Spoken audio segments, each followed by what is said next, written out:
Commander Jake Morrison stared at the massive screen in front of him. The orbital defense station Liberty Prime floated in space above Earth, its metal walls humming with the sound of machines working day and night. Jake had been stationed here for 3 years, watching the stars and keeping Earth safe from any threats that might come from the deep darkness of space. Today was different. Today, something was coming. The communication officer turned to Jake, with wide eyes. "Sir, we're getting a signal. It's big. Really big. And it's not from any human ship." Jake walked over to the main console, his boots making loud sounds on the metal floor. "Put it on screen, Lieutenant." The screen flickered and changed. What appeared made Jake's blood run cold.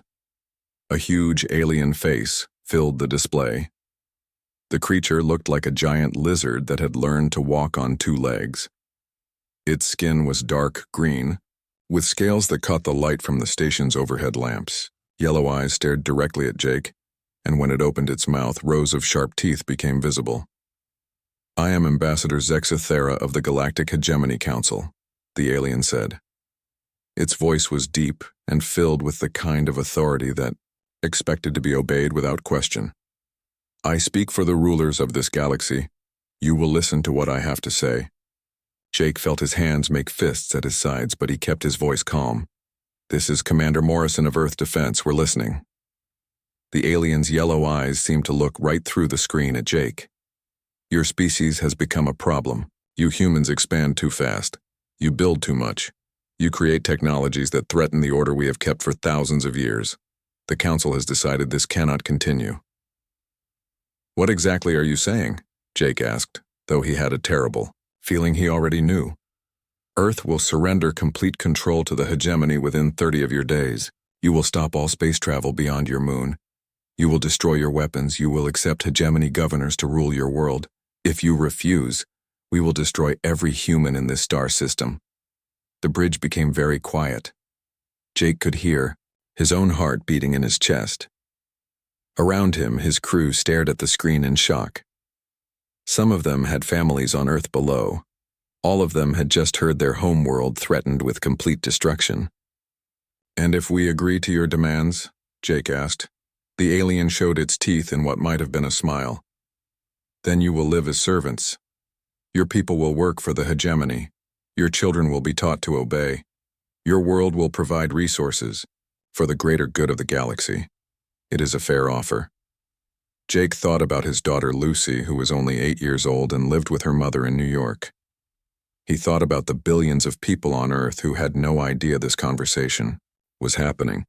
He thought about the human colonies on Mars and the Moon, where people had worked so hard to build new homes among the stars. "I'll need to discuss this with my superiors," Jake said.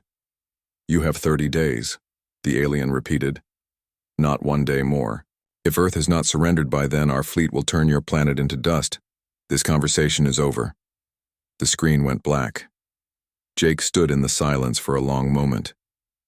Then he turned to his communication officer. "Get me Captain Harper on the diplomatic channel. Emergency priority. Then patch me through to Admiral Rodriguez on Earth." Within minutes, Jake was looking at 2 screens. On the left was Captain Lisa Harper, Earth's chief diplomat. She was a smart woman in her 40s who had spent years trying to make peace with alien species that humans had met during their expansion into space. On the right was Admiral Ben Rodriguez, the head of Earth's military forces. "You both heard?" Jake asked. Lisa nodded, her face pale. "We picked up the transmission. Jake, this is bad. Really bad. The Hegemony Council controls most of this part of the galaxy. They have thousands of ships and weapons we can't even understand." Admiral Rodriguez looked angry. "How many ships are we talking about?" "Intelligence says they could send anywhere from a few hundred to several thousand," Lisa replied. "They've destroyed entire civilizations before.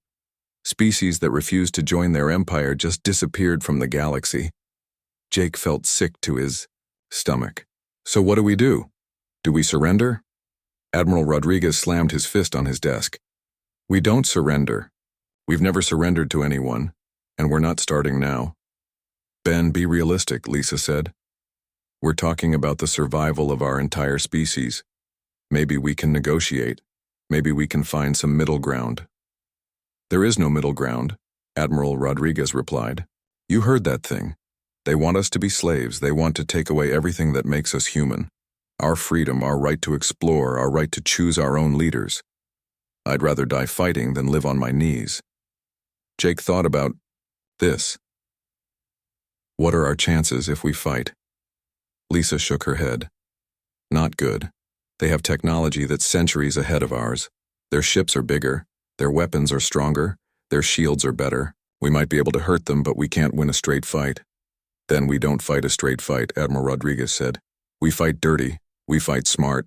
We use every trick we know and some we haven't thought of yet." Jake looked at both of them. "So we're really going to do this? We're going to tell the most powerful empire in the galaxy to go to hell?" Admiral Rodriguez smiled for the first time since the conversation started. "That's exactly what we're going to do. Lisa, I want you to send a message to every human colony, every ship, every station. Tell them what's happening. Tell them we need every person, every ship, every weapon we can get. Jake, you coordinate with the orbital defenses. I want everything we have pointed at the sky and ready to fire." "What about the people on Earth?" Jake asked. "Do we tell them?" Lisa thought about this. "We have to. They deserve to know. And if we're going to fight, we need everyone working together." Admiral Rodriguez nodded. "I'll talk to President Thompson. We'll address the world together. People need to know what's coming, and they need to know that we're not going to give up without a fight." As the screens went black, Jake looked out at Earth below. The blue and green planet looked so peaceful from up here. It was hard to believe that in 30 days it might be gone forever. But Jake also felt something else. He felt proud. Humanity had always been fighters. They had never backed down from a challenge, no matter how big or scary it was. The aliens had made one big mistake. They had threatened Earth, and now they were going to learn what happened when you cornered a human being. Jake smiled and turned to his crew. "All right, people, we have work to do. Let's show these aliens what humans are made of." President Alex Thompson stood behind the podium in the White House press room. The cameras were rolling, broadcasting his words to every corner of Earth and beyond. His hands were steady, but inside, he felt the weight of the entire human race on his shoulders. "My fellow humans," he began, his voice clear and strong. 24 hours ago, we received a message from an alien empire called the Galactic Hegemony. They have given us an ultimatum. Submit to their rule, or they will destroy our world." He paused, letting the words sink in around the globe. Twak. Living rooms, factories, schools, and offices, people stopped what they were doing to listen. "I want to be clear about what submission means. It means the end of human freedom. It means our children will grow up as slaves. It means everything our ancestors fought and died for will be gone forever." President Thompson leaned forward. "That is not acceptable. We will not bow down. We will not surrender. If they want Earth, they will have to take it from us." In the hours that followed, the world transformed. Colonel Steve Barnes stood on the observation deck of Mining Station Alpha 7, watching as civilian workers welded armor plates onto their asteroid processing equipment. The miners had volunteered to turn their home into a weapon. "How long until the conversion is complete?" Steve asked the station foreman, a tough woman named Betty Clark, who had spent 15 years digging precious metals out of space rocks. "Give us 3 days and we'll have gun turrets where the ore collectors used to be," Betty replied. "These rocks have been hiding in the asteroid belt for millions of years. Time to put them to work protecting Earth." Similar scenes played out across the solar system. On Mars, the red planet's small colonies worked around the clock to produce ammunition and spare parts. The 3D printers that usually made tools and furniture now churned out bullets and bomb components.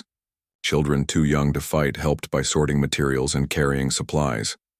Captain Danny Clark received reports from deep space monitoring stations. "Sir, we're getting messages from inside hegemony space. Looks like some of the conquered species are rooting for us." "What kind of messages?" Danny asked. "Tactical information, mostly. Ship designs, weapon specifications, even some star charts showing hegemony patrol routes. One message just said, 'Give them hell from the Vega colonies.'" Danny smiled. The aliens had made enemies over the years. And now those enemies saw a chance for revenge. Dr. Patricia Wells worked in her laboratory on the moon, surrounded by computers and experimental devices. Her team had been developing stealth technology for civilian use, but now they were weaponizing it. The Ghost protocol could hide ships from enemy sensors, making them invisible until it was too late. The power requirements are huge, her assistant warned. A ship can only stay hidden for about an hour before the generators overload. 1 hour is enough to get close, Patricia replied. And once we're close, we can do a lot of damage. Back on Earth, civilian engineer Chris Johnson stood beside one of the massive orbital elevators that carried cargo between the planet's surface and space. The elevator cables stretched up into the sky like giant spiderwebs made of the strongest materials humanity had ever created. You want to turn the elevators into weapons? The facility manager asked. These things cost billions to build. They'll cost us our freedom if we don't use them, Chris replied. We drop cargo containers filled with rocks from orbit. The kinetic energy alone will punch holes through any ship that gets too close to Earth. The manager thought about it for a moment, then nodded. What do you need? Across the globe, regular people were making similar decisions. Teachers showed their students how to build communication equipment. Doctors prepared field hospitals for the wounded. Farmers increased food production to feed the growing military forces. Even children collected scrap metal that could be turned into armor or weapons. General Amy Stone met with military leaders from every nation on Earth. The old rivalries and political differences seemed small now that humanity faced extinction. The enemy thinks we're divided, she told the assembled generals and admirals. They think we'll fight each other instead of fighting them. They're wrong. Today we're not. Americans or Chinese or Europeans or Africans. We're humans, and we're going to remind the galaxy why that matters. Fleet Commander Nick Williams coordinated the transformation of Earth's space fleet. Cargo ships became carriers for fighter squadrons. Research vessels were fitted with experimental weapons. Even luxury cruise liners that took tourists to sea. The rings of Saturn were converted into troop transports. We don't have enough warships, one of his officers complained. Then we make warships out of everything else, Nick replied. A cargo hauler with missiles strapped to it is still a cargo hauler, but now it can fight back. Dr. Elena Martinez made a discovery that changed everything. Deep in the archives of alien technology that humans had collected over the years, she found records of other species that had faced the same ultimatum from the hegemony. They're all gone, she told Admiral Rodriguez during an emergency briefing. 17 different civilizations received the same 30-day deadline. None of them survived. What happened to them? The Admiral asked. Complete annihilation. The hegemony doesn't just conquer worlds, they erase them. No survivors, no records, no memory that these species ever existed. Admiral Rodriguez was quiet for a long moment. So we're not just fighting for our freedom, we're fighting for our right to exist. There's more, Elena continued. The hegemony has a pattern. They send a small enforcement fleet first, expecting quick surrender. Only about 200 ships. If that doesn't work, they send the big guns. 200 ships? Admiral Rodriguez did some quick math in his head. That's still 10 times bigger than anything we can put together. But it's not 10,000 ships, Elena pointed out. If we can beat their first wave, we might have a chance to prepare for the second. As the 29th day arrived, humanity was as ready as it could be. Every ship that could fly was armed and positioned. Every station that could fight was loaded with weapons. Every person who could help was doing their part. Commander Jake Morrison watched from Liberty Prime as the last civilian transports fled toward the outer planets. The space around Earth was now filled with improvised warships and converted industrial equipment, all waiting for the enemy to arrive. His communication officer turned to him with a grim expression. Sir, we're picking up massive energy signatures at the edge of the solar system. They're here. Jake nodded and opened a channel to all human forces. This is it, people. Remember what we're fighting for. Remember who we are. Today, we show the galaxy that humanity doesn't kneel to anyone. In the distance, alien ships began to appear like angry stars against the darkness of space. The battle for Earth was about to begin. War Prime Kethvar stood on the bridge of his flagship, staring at the small blue planet ahead. He was a veteran of 17 conquest campaigns and had never lost a single battle.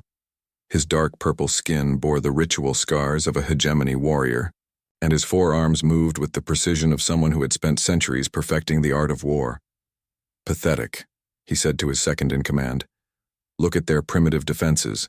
A few orbital stations, some converted cargo ships, mining, equipment pretending to be weapons. This will be over in hours." The communication officer, a thin gray alien with large black eyes, turned toward him. "War Prime, the humans are transmitting a message." "Put it through," Kethavar said, expecting to hear surrender terms. The screen showed a human male in a military uniform. Captain Roy Martinez sat in the command chair of the dreadnought New Frontier, humanity's largest warship. His face was calm, but his eyes burned with determination. "This is Captain Martinez of the Earth Defense Fleet," he said. "You came to the wrong neighborhood."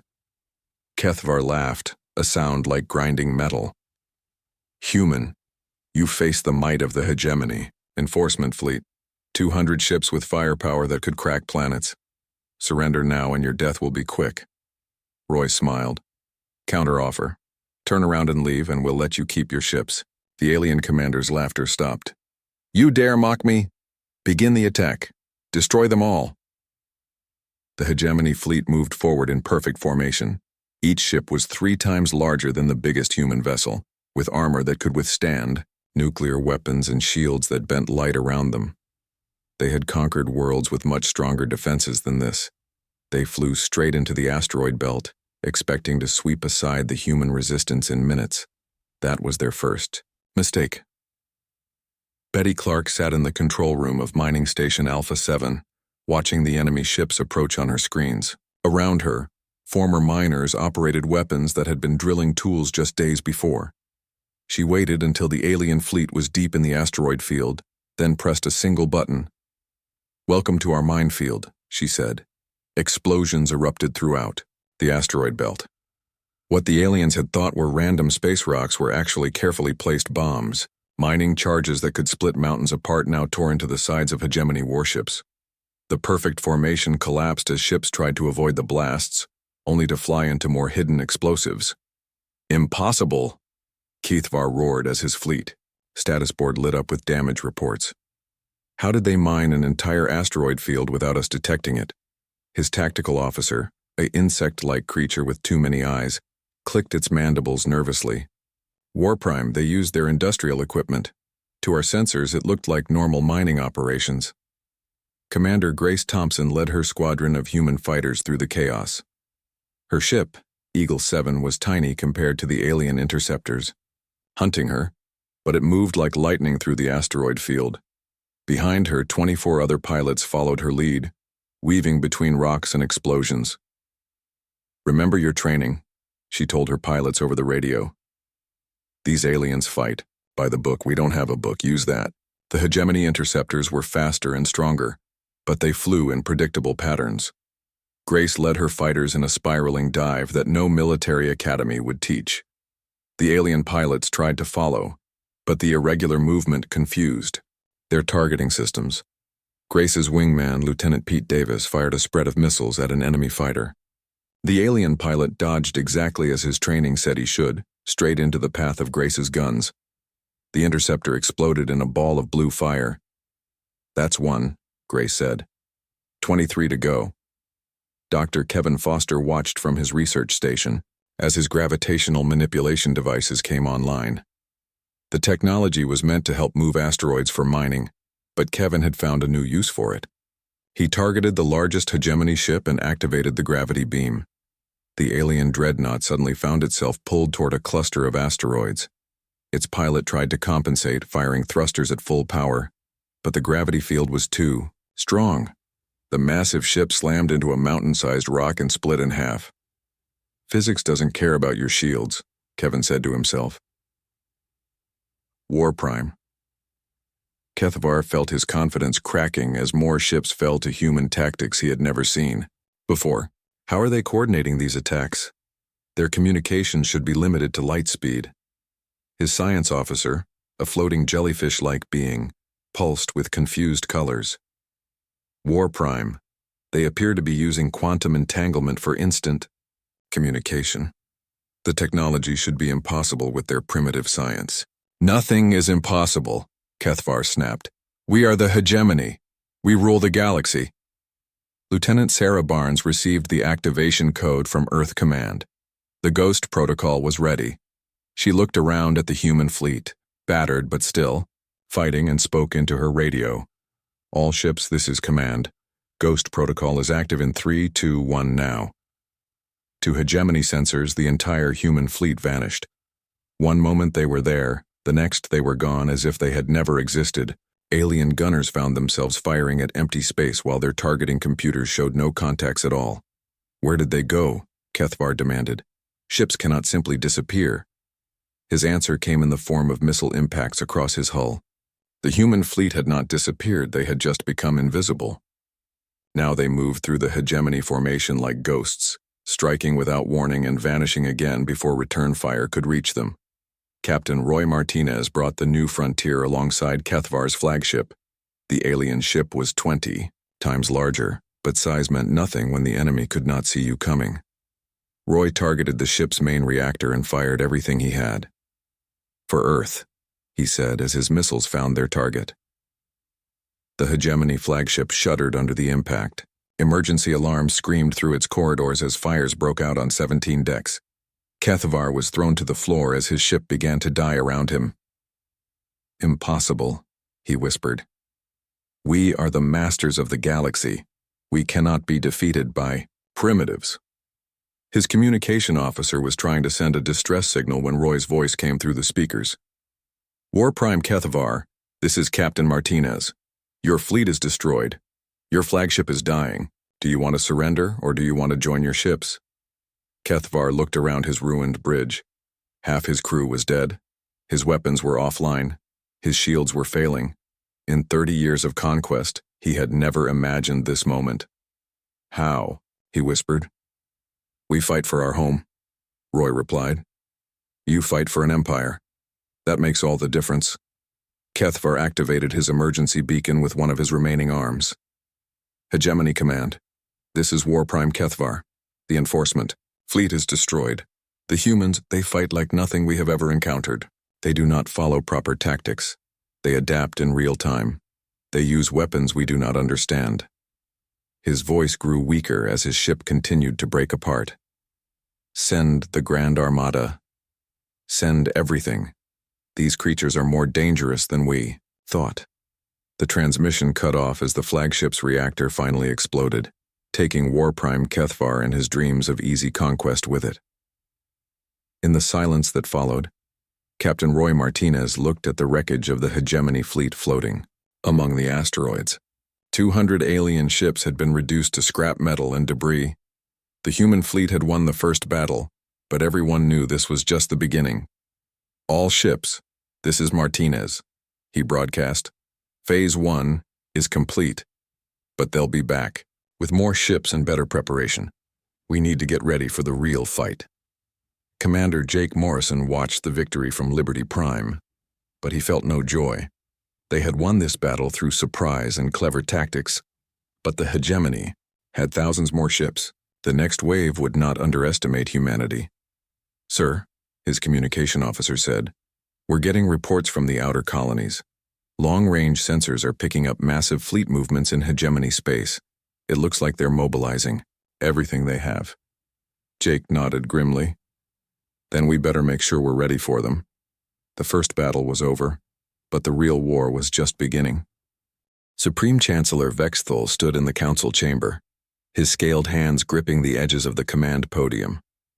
The massive alien looked out at the assembled representatives of 47 conquered species, all waiting for his response to the destruction of the enforcement fleet.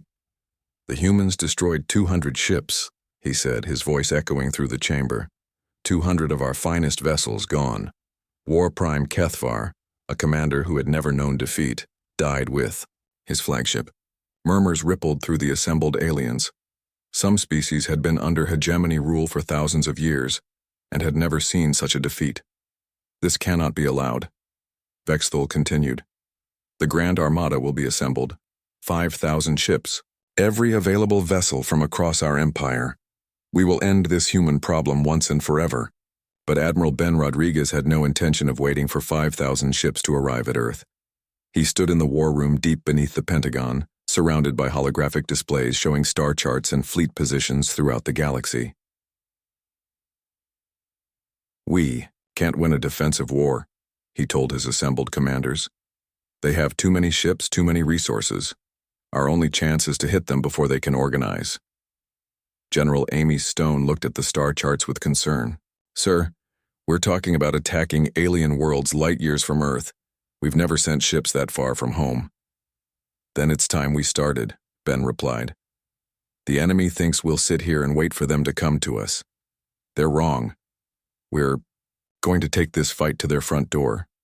Captain Helen Davis received her orders while docked at the Mars Orbital Shipyard. Her task force consisted of 12 converted civilian ships and 3 experimental warships that had never been tested in real combat. Their target was a hegemony supply depot in the Kepler 442 system, 200 light-years from Earth. "Are you sure about this, Captain?" her second-in-command asked. "We'll be completely on our own out there. No backup, no support, no way home if things go wrong." Helen looked at the star charts showing their destination. "That's exactly why. They won't expect us.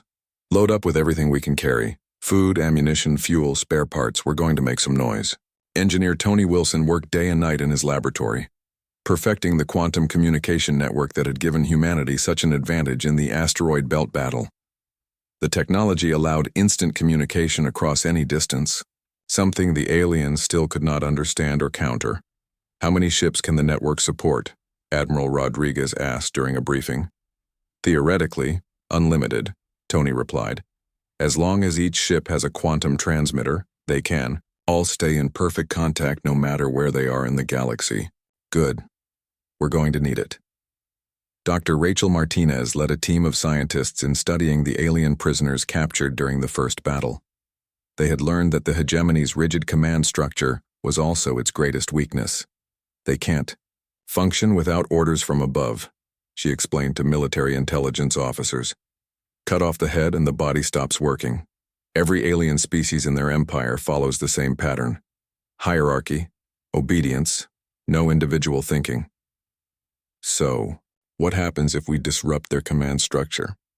an officer asked. "Chaos," Rachel smiled. "Complete and total chaos." Captain Helen Davis emerged from hyperspace at the edge of the Kepler 442 system. Her sensors immediately detected the massive supply depot orbiting the system's 4th planet. The facility was huge, easily the size of a small city, surrounded by defensive platforms and patrol ships. "They're not expecting us," her tactical officer reported. "All ships are in standard peacetime formation. No increased alerts, no battle readiness." Helen opened a channel to her task force. "Remember, we hit hard and fast. Destroy everything you can, then get out before reinforcements arrive. This is about sending a message." The human ship struck like lightning. Missiles and energy beams tore into the supply depot before the alien defenders could react. Fuel tanks exploded in brilliant fireballs. Ammunition storage areas detonated, in chain reactions that lit up the darkness of space. The hegemony patrol ships tried to respond, but they were scattered and unprepared. Helen's task force used their quantum communication network to coordinate attacks with perfect precision. While alien commanders tried to figure out what was happening, human ships were already moving to their next targets. "Supply depot is destroyed," Helen reported back to Earth. "Estimated 6 months of military supplies lost. We're moving to secondary targets." The news of the attack spread through hegemony space like wildfire. For the first time in centuries, aliens had attacked a hegemony installation and gotten away with it. On conquered worlds throughout the galaxy, subject species began to whisper about the humans who had dared to fight back. Commander Frank Johnson led the second wave of attacks, targeting industrial worlds that produced weapons and ships for the hegemony war machine. His fleet of 25 ships hit 3 systems in one day, destroying factories and shipyards that had been building weapons for 1,000 years. "The aliens are starting to panic," he reported to Earth. "We intercepted communications showing they're pulling ships back from frontier worlds to protect their core systems." On the industrial world of Tau Ceti 4, the native Zalari population watched in amazement as human ships attacked the hegemony occupation forces. The blue-skinned Zalari had been slaves for 300 years, working in the factories that built ships for their conquerors. When Commander Frank Johnson's Marines landed to destroy the main weapons factory, they found the Zalari workers ready to help. "You fight the masters?" asked Kayla, a female Zalari who had spent her entire life in the factories. "You fight for freedom?" "We fight for everyone's freedom," Frank replied. "Including yours." The Zalari provided detailed information about hegemony military production, shipping routes, and defensive positions. More importantly, they spread the word to other conquered species throughout the galaxy. The humans were not just fighting for Earth. They were fighting for everyone who had ever been enslaved by the hegemony. Engineer Tony Wilson's quantum communication network allowed Earth to coordinate attacks across dozens of star systems simultaneously. While hegemony commanders tried to respond to one attack, 3 more would hit different targets hundreds of light years away. "They can't keep up," Admiral Rodriguez told President Thompson during their daily briefing. "Their communication system relies on ships physically traveling between systems to deliver messages. We can coordinate our entire fleet in real time." "What about casualties?" the president asked. "Light so far. We're hitting targets they don't expect us to reach, then getting out before their main forces can respond. But that won't last forever. They're adapting." Supreme Chancellor Vexthul watched the reports pouring in from across his empire. Human attacks on 17 different worlds, supply depots destroyed, factories burning, slave populations beginning to rebel. The humans had turned a defensive war into a galactic uprising. "How are they doing this?" he demanded of his military advisors. "How are primitive apes from one small world attacking our entire empire?" His chief military advisor, an insect-like being with multiple arms, clicked nervously. "Chancellor, they appear to have some form of instantaneous communication. They coordinate attacks across vast distances with perfect timing. Our response: fleets always arrive too late." "Then stop chasing them," Vexthul said. "Protect our core worlds. Let them waste their strength on frontier targets." "Chancellor, they are not attacking frontier targets. They are hitting our main industrial centers, our primary supply routes, our most important facilities. They seem to know exactly which targets will hurt us most." Vexthul felt a chill run through his scaled body. The humans were not fighting like any enemy he had ever faced. They were not trying to hold territory or capture worlds. They were trying to destroy the hegemony itself from within. Captain Helen Davis received new orders while her task force was refueling at a hidden asteroid base. Earth wanted her to attack the hegemony military academy on Rigel 7, where the Empire trained its officer corps. "Sir, that's deep in their core territory," her navigation officer warned. "We'll be surrounded by enemy fleets." "Good," Helen replied. "Then they won't expect us to be there." The attack on Rigel 7 sent shockwaves throughout hegemony space. The military academy had trained officers for 2,000 years. It was supposed to be the most secure location in the Empire. When human ships destroyed the facility and escaped without losses, the message was clear to every alien in the galaxy. The hegemony was no longer invincible. The humans had brought war to their doorstep, and nowhere was safe. As reports of the Academy's destruction reached Earth, Admiral Rodriguez allowed himself a small smile. The enemy had wanted to destroy humanity to preserve their empire. Instead, humanity was destroying the empire to preserve their freedom. "Phase 2 complete," he told his staff. "Now we prepare for Phase 3. The hegemony will come for us with everything they have. When they do, we'll be ready."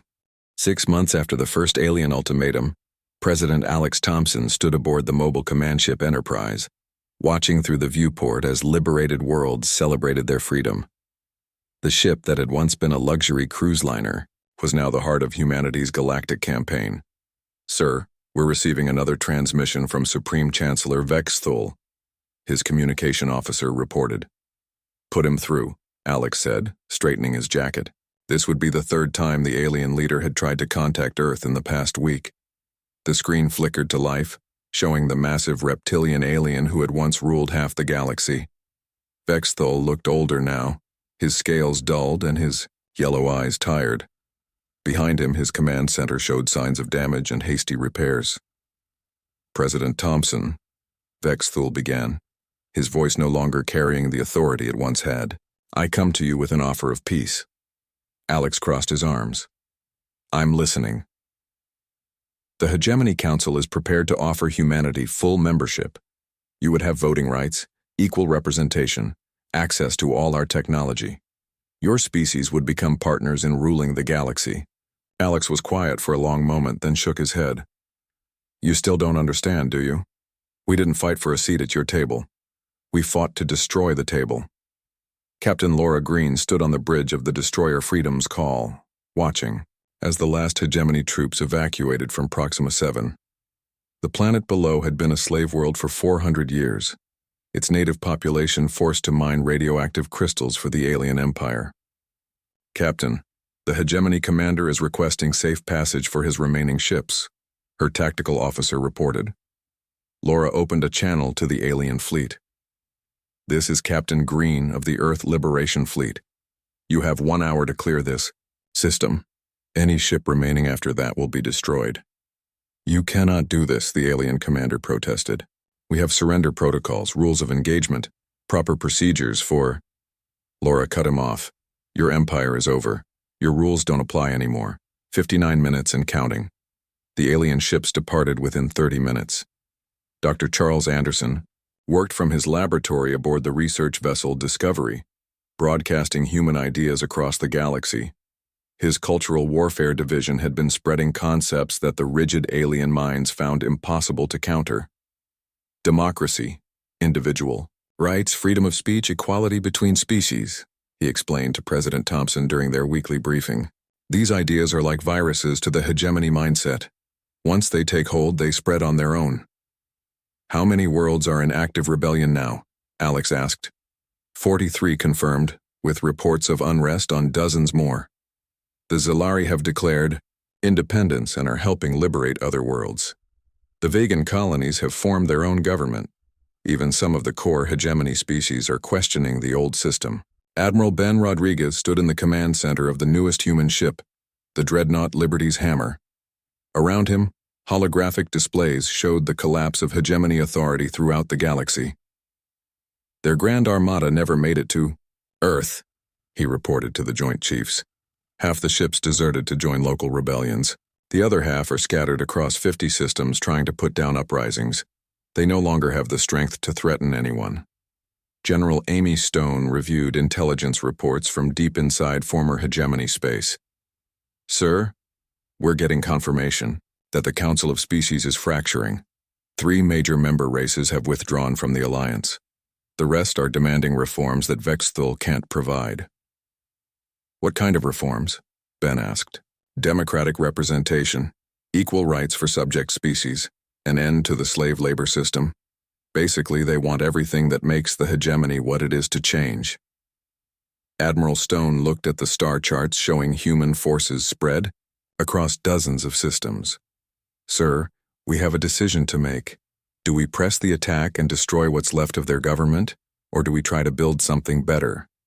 Ben thought about this carefully. What does humanity gain from destroying them completely? Revenge, Amy replied, and the satisfaction of knowing they can never threaten us again. And what do we gain from helping them change? A galaxy where our children can grow up free, where no species rules over another, where the word slave becomes something people only find in history books. Ben nodded. Then we build something better. The final confrontation came not in space, but in the ruins of the hegemony capital on Regulus Prime. President Thompson met with the surviving members of the Council of Species in what had once been their grand assembly hall. Half the building had been destroyed by rebel bombs, and the rest showed the scars of civil war. Supreme Chancellor Vexthul sat at the head of a much smaller table than he was used to. Only 7 species remained loyal to the old government, and even they were demanding changes. The age of empires is over, President Thompson said, addressing the assembled aliens. The question is, what comes next? Ambassador Lisa Harper, now representing Earth in Galactic affairs, placed a document on the table. The Galactic Cooperation Accords, a new system based on voluntary association, democratic representation, and equal rights for all sentient species. Vex Thul picked up the document with shaking hands. You would trust us to govern ourselves? After everything we have done? We trust you to learn, Alex replied, the same way humanity had to learn that freedom is worth more than power. One by one, the alien representatives signed the accords. Some did so eagerly, seeing a chance for their species to finally have a voice in galactic affairs. Others signed reluctantly, knowing they had no choice but to adapt or face extinction. Captain Roy Martinez, now commanding the flagship Freedoms, Dawn, watched as former enemy species worked together to establish the new galactic government. Zilari engineers helped repair war damage on former hegemony worlds. Human doctors treated wounded aliens without asking which side they had fought for. Vegan colonies shared their advanced agriculture techniques with species that had been their enemies just months before. It's working, he told his crew. Different species, different worlds, all working together as equals. No masters, no slaves, just partners trying to build something better. Commander Jake Morrison returned to Liberty Prime, now serving as the headquarters for the new Galactic Cooperation Council. He watched as representatives from 67 different species debated trade agreements, territorial disputes, and colonization rights. They argued and disagreed, but they did so as equals. Sir, his communication officer said, we're getting a message from the Outer Rim. Another species wants to join the Cooperation Council. They say they heard about what we did here and want to be free too. Jake smiled. Send them an invitation. Tell them that everyone is welcome as long as they come in peace. The message went out across the galaxy, carried by quantum transmitters and spread by word of mouth. Freedom was not just for humans or former hegemony species. It was for everyone who wanted it. On Earth, children learned about the war in their history classes. They studied the battles and the strategies, but more importantly, they learned about the choice humanity had made. When given the power to rule the galaxy, humans had chosen to share it instead. The final scene played out on a dozen different worlds as beings from many species worked side by side. Human engineers helped design new cities. Alien scientists shared their knowledge freely. Children of different races played together in parks that had once been restricted by species. The galaxy had learned what humanity knew all along. Freedom was not something to be hoarded or guarded jealously. It was something to be shared, protected, and spread to every corner of the universe. The age of empires was over. The age of cooperation had begun, and when new species ventured out into the galaxy and asked who was in charge, they received the same answer that had once terrified the Hegemony Council. Nobody was in charge. Everyone was free. And that made all the difference.